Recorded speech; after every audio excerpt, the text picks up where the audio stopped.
Boa noite. Meu nome é Thaís e iremos iniciar o debate sobre atos ilícitos com os acadêmicos do direito Angelita Arantes, Aline Cristielli, Cecília Brandão, Cristiano Mesquita, Daniela Machado, Vitor Queiroz e o excelentíssimo juiz do trabalho Osmar Rodrigues Brandão.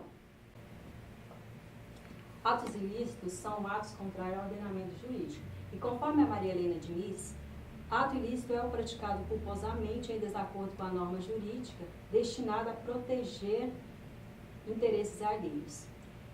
É o que viola direito subjetivo individual, causando prejuízo a outrem, criando o dever de reparar a lesão. E esses atos representam nas esferas do direito efeitos não tensionados pelo agente, porém impostos pela estrutura jurídica.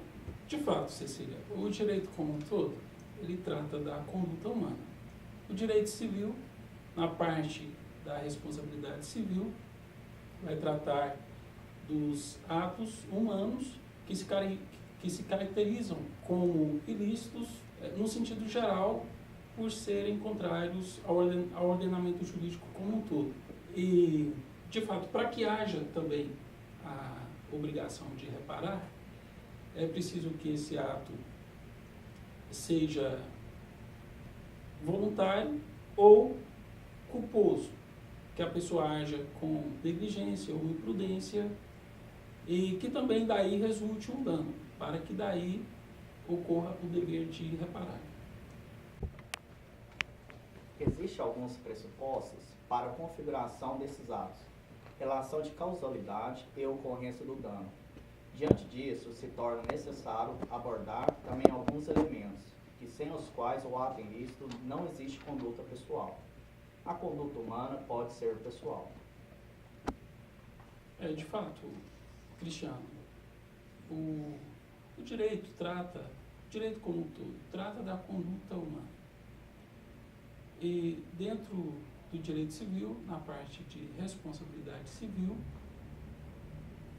o Código Civil define o ato ilícito como qualquer ação humana ou omissão, desde que seja voluntária ou por negligência ou imprudência. E aí o ato ilícito, no sentido amplo, abrange essas modalidades de culpa, na negligência ou imprudência, assim como o dolo. Ato ilícito manifesta-se em todas as áreas do direito: o ilícito civil, administrativo, tributário, trabalhista, eleitoral, processual, etc. Acentuando isso, o ato ilícito recebe mais atenção em algumas subdivisões do direito, como se dá no penal, no qual ele recebe tratamento como infração penal. Nesse sentido, vale ressaltar que o ilícito civil e penal estão muito próximos. De que maneira podemos diferenciá-los? Então, Angelita, o ato ilícito civil, ele se caracteriza de uma forma aberta, de uma forma ampla, como qualquer conduta humana contrária ao ordenamento jurídico. Já o ilícito penal, em razão de sua importância e da sanção que a lei vai trazer, implicando em restrição de direitos e, por vezes, até na própria liberdade, em razão de toda essa importância, o ilícito penal, para se caracterizar, é necessário que a conduta esteja bem definida na lei. É o que se chama da tipicidade penal. A teoria da responsabilidade civil determina em que circunstância uma pessoa pode ser considerada responsável pelo dano sofrido por outra e em como ela pode reparar esse dano. E de fato, Angelita, o direito civil, ele dispõe sobre a responsabilidade civil, portanto, no caso de uma pessoa causar dano a outrem, o dever de reparar o dano. No direito penal, prevalece o princípio da pessoalidade e individualidade da pena, de modo que uma pessoa não pode ser responsabilizada pelo ilícito penal praticado por outra. Já no direito civil, é feita uma divisão que foi feita graças até à racionalidade dos alemães, que resolveram separar obrigação de responsabilidade, de modo que a obrigação surge para aquele que comete o ato ilícito, mas a responsabilidade de reparar o dano pode ser assumida por outrem, tanto por disposição legal, como, por exemplo, no caso dos pais que respondem pelos atos dos filhos menores, no caso do empregador, que responde pelos atos dos seus serviçais, quanto por disposição contratual. E a gente tem aí o exemplo do seguro, né, em que em qualquer situação dessa de responsabilidade, seja por aquele que é obrigado diretamente, seja por qualquer um desses que seja responsável por reparar o dano, ele pode contratar um seguro. E é um exemplo de que, pelo contrato, no caso a seguradora vai assumir o risco de reparar.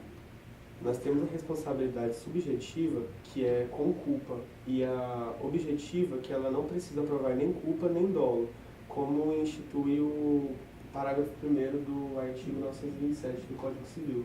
Isso mesmo, Vitor.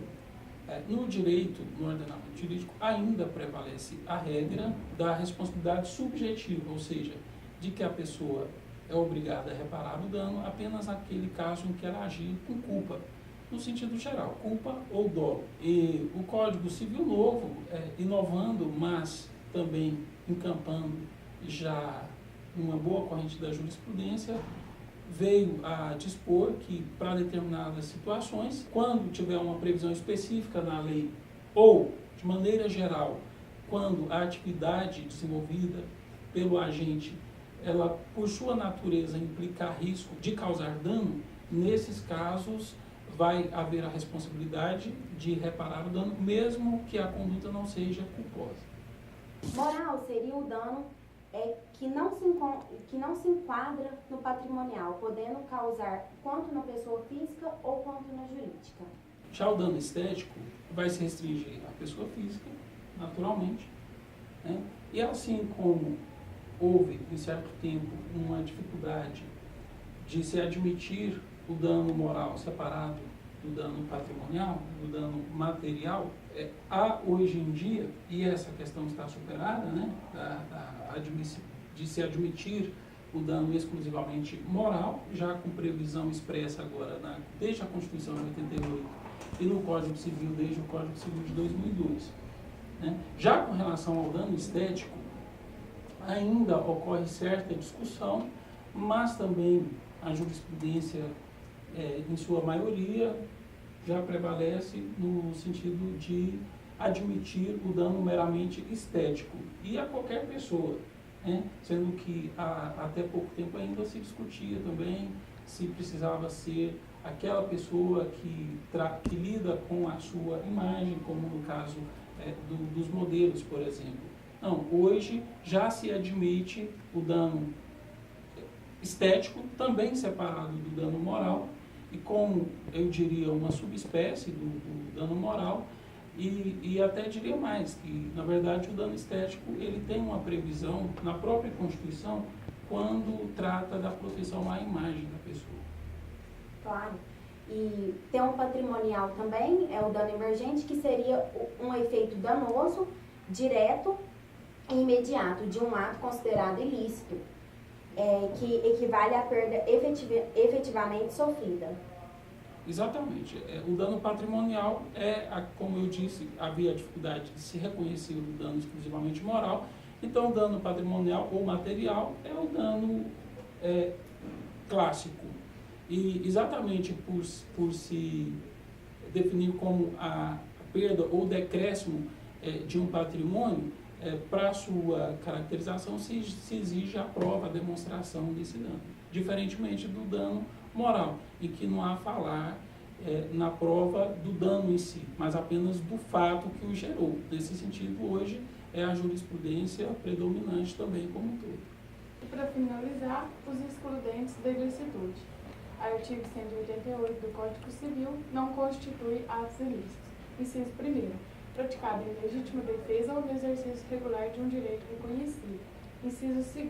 Deteriorização ou destruição de coisa alheia ou lesão de pessoa a fim de remover um perigo iminente. Aí há um ponto de encontro com o direito penal, no que diz respeito às excludentes da ilicitude. Isso tem a ver exatamente com a reprovabilidade da conduta, para que se defina pela responsabilidade ou não do agente. Aí há exatamente uma coincidência das excludentes com o direito penal, em relação à legítima defesa e ao estado de necessidade. O direito civil, a responsabilidade civil, traz um excludente diferente, que é o exercício regular de um direito, né? Lembrando que se houver um exagero em relação a esse exercício, um abuso, né? Aí o artigo 187 do Código Civil já vai também abarcar essa situação como ilícita.